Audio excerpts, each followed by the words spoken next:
Bonjour, vous êtes bien installé? Je me présente, je suis Pan. Dans cette vidéo, je vous invite à vous laisser guider dans un labyrinthe numérique fabriqué de mes mains et mes sabots à partir d'une exposition du nouveau musée national de Monaco. Monaco, je ne connaissais pas, je viens de la campagne française, mais un courant m'a amené un jour vers Genève, en Suisse. Je suis arrivée par le lac, ce calme panorama d'enseignes de luxe. J'ai passé le jet d'eau que vous voyez au loin et je suis partie chercher des rues plus vivantes. Nous voici en haut de la ville, sur l'une de ces terrasses. Quelques années plus tard, je suis invitée par le nouveau musée national de Monaco pour vous proposer une lecture de l'exposition Tremblement, acquisition récente du NMNM. À l'heure où je vous parle, elle a été démontée. Voici sa réplique, ses dernières secousses. L'espace que vous voyez est un jumeau numérique. Il est construit à l'aide de centaines de photographies que j'ai prises dans la Villa Paloma et sculptées pour en faire un espace 3D à trous, une sorte de mash-up d'espace, mes souvenirs des tremblements. Je me souviens aussi de sons, de musique issues des nombreuses vidéos. Cette exposition m'a posé une série de questions que je vais vous poser aussi. Je me suis jouée des contraintes physiques du musée. J'ai poussé les murs pour parler avec vous, familiarité, étrangeté, confort ou désorientation. Ça joue? À Genève, ça veut dire c'est bon pour vous? Vous connaissez Monaco ou pas du tout? Alors ici, on est sur la terrasse de la Villa Paloma. L'exposition, à l'intérieur, revendique l'héritage de la pensée d'Édouard Glissant, poète et philosophe martiniquais. J'ai voulu trouver des liens entre ce que je voyais à l'intérieur et à l'extérieur du musée. Car moi, petit faune, je ne connais pas le pays. Il paraît qu'il peut tenir du labyrinthe. Alors, je suis partie explorer dans le musée et en dehors, à l'envers et à l'enhors. Entrons dans le musée par ces buissons. Voici l'installation de Laure Prouveau. Entre tapisserie, vidéoprojection et installation sonore, elle nous raconte la disparition de son grand-père. Par quel passage secret, tunnel ou rabbit hole est-il parti? Laure nous propose de rester avec sa grand-mère, autour d'une tasse de thé. Vous en voulez? C'est l'occasion de boire du thé au musée. Mais regardez à droite les personnages de Giorgio Apostolos. Qu'est-ce qu'ils font? Ils se précipitent pour boire le thé avec nous et ont pris le tunnel un peu trop vite? En parlant de tunnel, Et il faut que vous ayez conscience que Monaco est un gruyère. Elena Rossoni-Notaire, directrice du musée d'anthropologie préhistorique. On peut vous le confirmer en tant qu'archéologue et spéléologue. Il y a des boyaux partout, des tunnels partout, naturels, mais évidemment urbanistiques aussi, puisque vous l'avez dit vous-même. Mais ça l'est déjà à l'état naturel et géologique. Et c'est pour ça que pour nous, c'est un terrain magnifique d'études. Passons maintenant par le jardin pour voir les 10 monolithes noirs, 10 vidéos de Candice Bretz. Elle a fait chanter en playback des chansons populaires allemandes à des personnes étrangères qui ne maîtrisent pas la langue. En regardant ces vidéos, je me prends de sympathie pour chacune d'elles. J'observe comme elles partagent leurs chansons. Il me semble voir si elles leur sont familières ou non, si elles l'apprennent avec distance, ironie, enjouement, sérieux. Adopter la langue, l'accent, les expressions, les codes. Comment on essaye de paraître étranger le moins possible? Comment on essaye de se fondre dans la masse du mieux qu'on peut? C'est parfois une question de survie, tout autant que d'exister en tant que soi-même. Glissant. À mon avis, l'histoire humaine est liée à l'histoire des paysages, et les paysages étant éclatés, je ne peux par conséquent pas concevoir une histoire humaine qui serait monolithique. Dire une histoire, pour moi, c'est comme dire des paysages. Un paysage n'est pas un décor, il change. À Monaco, la gare est enterrée, invisible. En travail ou en visite, on peut même faire la majorité du trajet dans les tunnels. Une personne que j'ai rencontrée m'a parlé de cet escalier de pierre proche de la gare. cachés par les plis de la montagne, des gens ont tagué « Welcome to the jungle » ou « No Rolex, no sex ». Dédicace Genève. Ce sont donc ça, les graphes monégasques ? C'est vrai que la seule fois que j'ai vu des graphes incisifs en me baladant, j'ai cru que je m'étais téléportée. Alors, c'était un peu vrai. En fait, je venais juste de passer la frontière invisible France-Monaco. Une autre tentative d'inscription dans l'espace urbain est celle de prénoms sur cactus. Prénoms de couple passager. Je me demande s'il deviendrait éternel par la technique de fonte des cactus de Katinka-Bok. Cactus et palmiers. De belles balades au bord de la mer. Comment rendre l'espace urbain agréable à l'œil ? Proposer des fragrances nature, tout en étant parfaitement sûr. Petit jardin. Petites hétérotopies, aux lumières fluo.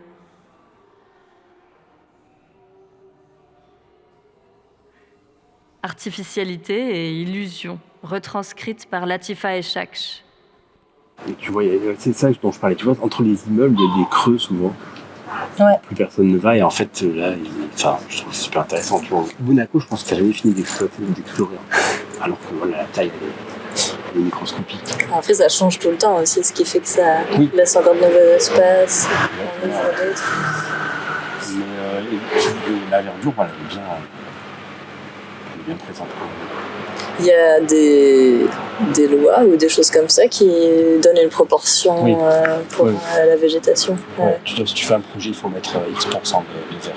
Okay. Vertical, autour, il faut...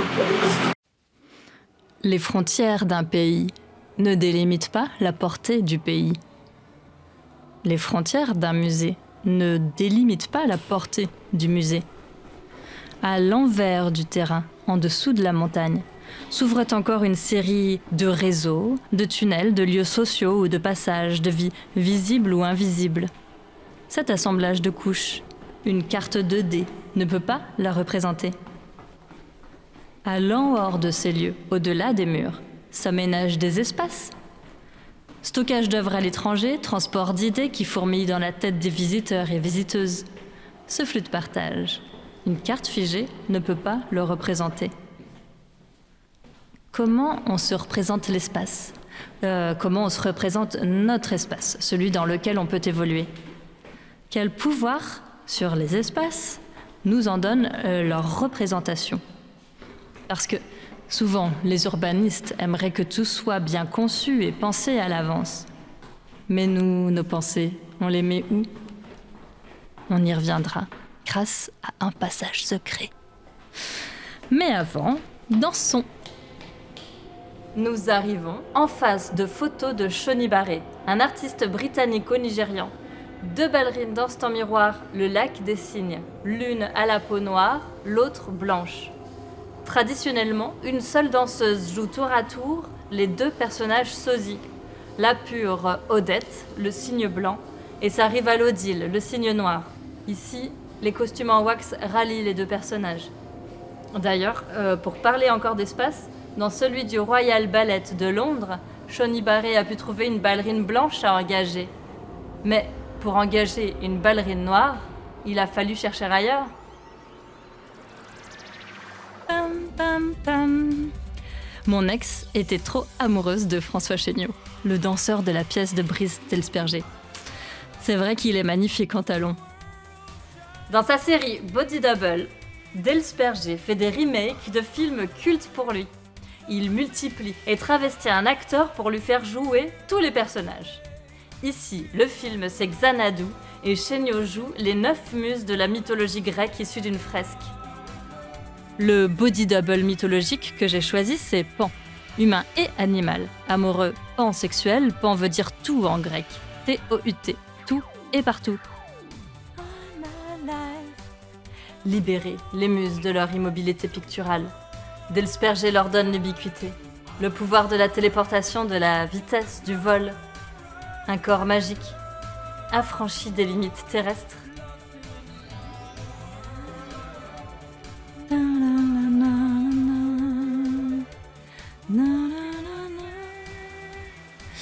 Et essayons nous aussi d'être à 2 endroits en même temps. Je vous propose un petit chevauchement d'espace. Alors en fait, voilà, j'ai fait un trou dans le jumeau numérique du musée pour créer une passerelle vers mon toit-terrasse à Genève. Et voilà. Je me suis amusée à y reproduire le circuit du Grand Prix de Monaco et des bouts de la ville. Alors, vous avez vu, j'adore construire des chemins et jouer dedans. Il suffit de rien, de la pâte à modeler et on se raconte des histoires. Comment choisit-on ces techniques de reproduction? Et à quel point cherche-t-on la fidélité? On peut répliquer des espaces en 3D, saisir un territoire dans tous ses recoins par des millions de photos afin d'y accéder depuis les écrans.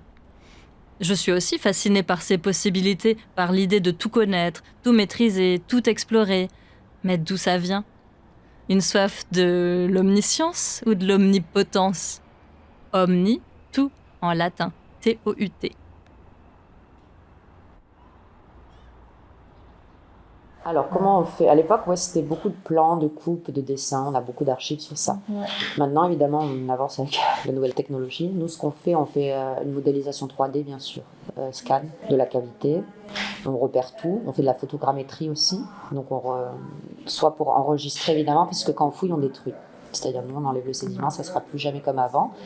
Et on en est conscient et on ne veut pas. Donc, on veut absolument avoir cette image d'archive. J'ai accroché sur le ciel quelques images du jumeau numérique de Monaco. Vous irez fouiller par vous-même, si vous voulez. En attendant, je vous propose d'aller au bout du couloir, vers la salle sombre. On traverse l'ascenseur. On peut rester à l'entrée. On est arrivé au générique de fin de la vidéo de Clément Cogitore. On peut encore entendre les Indes galantes 1735, opéra de Rameau. Les belles Indes fantasmées, exotisées, ou quand on va désirer des territoires qui ne sont pas les nôtres et se les approprier. Clément Cogitore, réalisateur, artiste, en propose une version avec la chorégraphe Bintou Dembélé et des danseurs et danseuses de Krump. Danse qui semble violente parce qu'elle retranscrit les affrontements avec la police dans les banlieues de Los Angeles.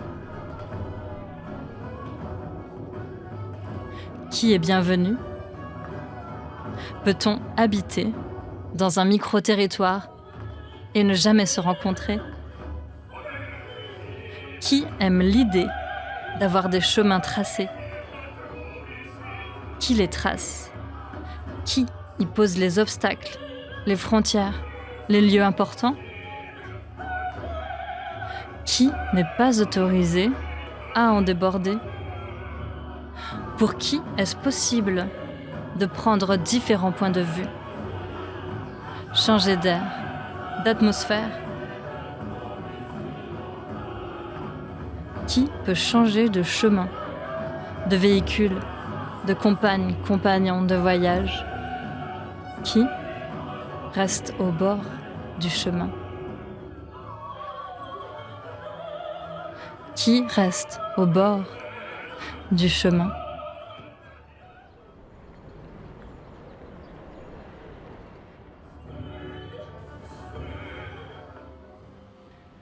Sur le mur d'en face, on peut voir Colette, une drag queen de Boston en Sophia Loren. Nan Goldin, la photographe, nous donne accès par ses photos au milieu peu visible qui est le sien. Elles en font même une archive. De l'autre côté, la pièce Silence de Pauline Boudry et Renate Lorenz, avec Aérea Negrotte, musicienne vénézuélienne trans filmée à Berlin. On attend qu'Aérea prenne la parole. On attend. Tous les micros sont tendus vers elle, mais la parole est suspendue. Ce n'est que plus tard, assise sur un banc, qu'elle chantonne. Extrait. Chers visiteurs ou visiteuses, êtes-vous optimistes quand notre pays est en guerre? Quelle différence entre un musée, une œuvre d'art et un ennemi? J'ai fait tourner ces questions dans ma tête et ça m'a fait en dérouler une autre qui est comment on entre dans un musée ? C'est-à-dire comment on est validé pour être visible ici ? Quelle place prend la sympathie ou le bagou ? Comment on entre dans un musée ? C'est-à-dire comment on y travaille ? Comment on arrive encore à regarder et entendre une exposition tous les jours ? Comment on entre dans un musée ? C'est-à-dire comment bien se comporter dans un musée ? Quels sont les codes ? Est-ce qu'on peut venir avec son chien ? Est-ce qu'on peut venir à vélo ? Est-ce qu'on peut jouer avec ses voitures téléguidées, sa pâte à modeler ? Glissant. Je crois que, de plus en plus, les musées gagneront à être moins solennels intérieurement. C'est-à-dire qu'ils devront comporter moins de grands espaces intérieurs, très imposants et très monumentaux, et compter plus de cheminements entrecroisés et de parcours. Parce que l'idée d'un musée d'aujourd'hui, c'est de mettre le monde en contact avec le monde, de mettre le monde en contact avec les lieux du monde. Il faut multiplier les mondes à l'intérieur des musées. Il faut multiplier les mondes à l'intérieur des musées. Revoilà les deux personnages en costume de Giorgio Apostolos. Qu'est-ce qu'ils font ? Ils escaladent le parapet. Ça veut dire qu'ils vont bientôt tomber vers les 2 étages plus haut. Drôle de gravité. L'œuvre de Arthur Jafa, dans la salle où vous pouvez voir des visages, s'appelle The White Album. Elle compile des vidéos prises sur Internet, notamment des crimes racistes et des personnes blanches qui parlent de leur blanchité souvent de manière confuse ou défensive. Noémie Michel, chercheure enseignante et activiste antiraciste et féministe. L'acoustique de la racialisation fonctionne comme un bruit blanc. La science acoustique définit les bruits blancs comme des phénomènes sonores qui permettent d'égaliser toutes les fréquences et donc de filtrer la réception auditive de certains sons. Le bruit blanc est communément associé à l'assainissement de l'environnement sonore, facilitant par exemple le sommeil. Or, réinterrogé à l'aune de Fanon, le bruit blanc fonctionne comme un filtre toxique qui bloque les voix noires et hypnotise les oreilles blanches. Bloque les voix noires et hypnotise les oreilles blanches. À Monaco, on m'a dit que le goudron de la route du Grand Prix était refait tous les ans. J'ai vu la ville se transformer en labyrinthe pour piétons, avec des barrières partout, des panneaux fléchés, des petits ponts provisoires. Waouh! J'ai trouvé ça fascinant. C'est comme mon labyrinthe, mais en plus grand. Et donc dans la période, il y a le Grand Prix, le Rolex Master. Enfin, c'est impensable en termes de logistique et ils y arrivent. C'est un peu le truc qu'on pourrait mettre en avant. Ça fait des trains spéciaux, ils gèrent les parkings. Voilà. Comment choisit-on d'aménager le territoire commun ? Est-ce qu'en construisant des chemins, on construit des marges ? Parlons d'ailleurs de Marginalia de Helen Johnson, artiste australienne. Mélangeant évocation de la peinture aborigène et des comics occidentaux, elle interroge l'identité nationale du pays. Sa peinture flotte dans l'espace, ce qui permet de voir ses 2 faces. Elles sont où les marges ? Qui décide ce qui fait marge ? Qui décide de rester dans les marges parce que le milieu n'est pas pour elle ? Ce lit doré est une œuvre de Steve McQueen, artiste et aussi réalisateur de 12 Years a Slave. Il s'agit du lit de la prison de Reading, un lit qui représente une autre marge, assurément non choisie, celle constituée pour les gens que l'on souhaite garder hors société. Dans cette prison était par exemple enfermé Oscar Wilde pour son homosexualité, sa grave immoralité disait-on. Homosexuel, personne pauvre, personne racisée, étrangers et étrangères que l'on ne souhaite pas voir sur le territoire, constituent, bien entendu, les plus grandes populations en prison. Continuons vers le fond du couloir, de l'autre côté du rideau, pour trouver la vidéo de Sylvie Blocher. Comme d'autres artistes de cette exposition, Sylvie Blocher opère par glissement, par transformation. Ici, le discours d'investiture de Barack Obama est transformé en chanson par un chanteur dont la peau blanche est contrastée par des zones plus foncées qui font écho aux mots de Obama. Des commentateurs m'ont jugé trop noir ou pas assez noir. Je ne peux pas renier la communauté noire. Je ne peux pas renier ma grand-mère blanche. Qui prend les espaces de pouvoir et de visibilité? Qui met en place les piédestals? Est-ce que des personnes vous ont permis d'accéder à des endroits auxquels vous n'auriez jamais eu accès? Quelle est votre capacité à aller vers les autres? Repensez-vous parfois aux carrefours rencontrés et aux chemins que vous n'avez pas pu prendre? Comment avez-vous fait lorsque vous vous êtes retrouvé dans une impasse? Avez-vous déjà senti des barrières pour vous et pas pour d'autres? Est-ce qu'il y a des lieux qui vous semblent hostiles, moins familiers? Qu'en faites-vous?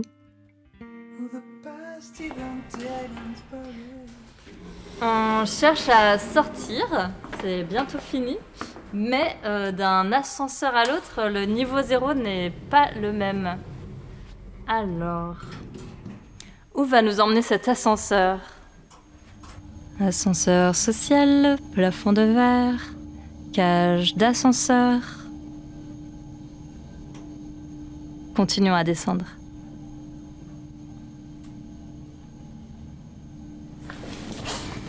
Au 2 alors du coup. Moins 2. Alors moins 2.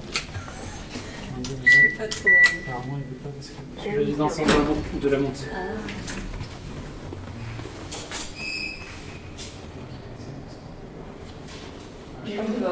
Non. Regardez, le rouge, c'est rouge en deux. On est là avec moi aussi, non? Non, mais moins 2, pardon. Pourquoi je voulais le manteau? On y est déjà. Vous avez déjà pu entendre au long du parcours des extraits de discussions que j'ai eues avec des personnes travaillant ou habitant à Monaco. Nous avons parlé au-dessus de cartes papier. On a construit des territoires 3D en pâte à modeler. On m'a emmené en scooter ou en mini, explorer le pays, et je les en remercie.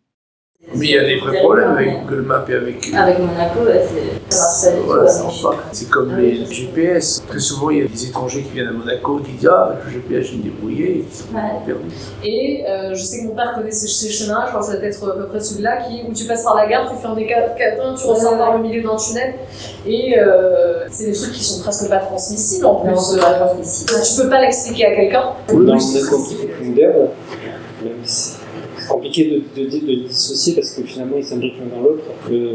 Là, ça va être plus compliqué parce que vous avez des jeux d'ascenseurs, d'escalators, et c'est pas forcément aussi bien indiqué.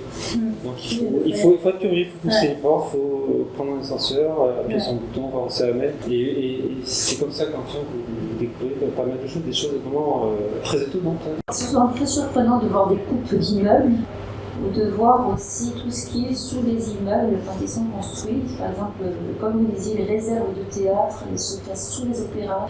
Là, tu vois, là, ça c'est partie des quartiers que les gars ne connaissent pas. Il y en a qui ne viendront jamais ici. Parce qu'ici il ne passe rien et que si t'as pas de copains à visiter là, ou que t'habites pas là, il n'y a rien. Donc des gens peuvent vivre à Monaco sur 3 km² sans jamais passer par là. Ou par ailleurs. Les transformations les plus importantes que j'ai pu voir ces 20 dernières années, c'est certainement l'enfouissement des axes routiers. Projet déjà vieux de plusieurs décennies, mais qui ne parvient pas non plus à faire disparaître l'automobile. La seule réussite, c'est qu'à certains moments dans ce tunnel, je ne sais plus où je suis. Ouais, ça bouge très vite, hein. Il ne faut pas s'attacher à la maison de son enfant. C'est terrible. Pour l'identité, c'est terrible. Après, ne pas aussi avoir l'idée préconçue que l'homme n'habitait que dans les grottes. Ou ne s'enterrer que dans les grottes. Ça, c'est parce qu'on le trouve, et l'histoire des sciences a montré qu'on le trouvait plus facilement grottes pour la conservation. Mais il y a tout un habitat en plein air. Il y a peut-être des choses dont on n'aura jamais les clés, puisqu'on n'a pas gardé, vous voyez. Donc il faut être conscient aussi qu'on ne voit qu'une partie de l'histoire, en fait, de nos ancêtres. Les traces qui sont laissées.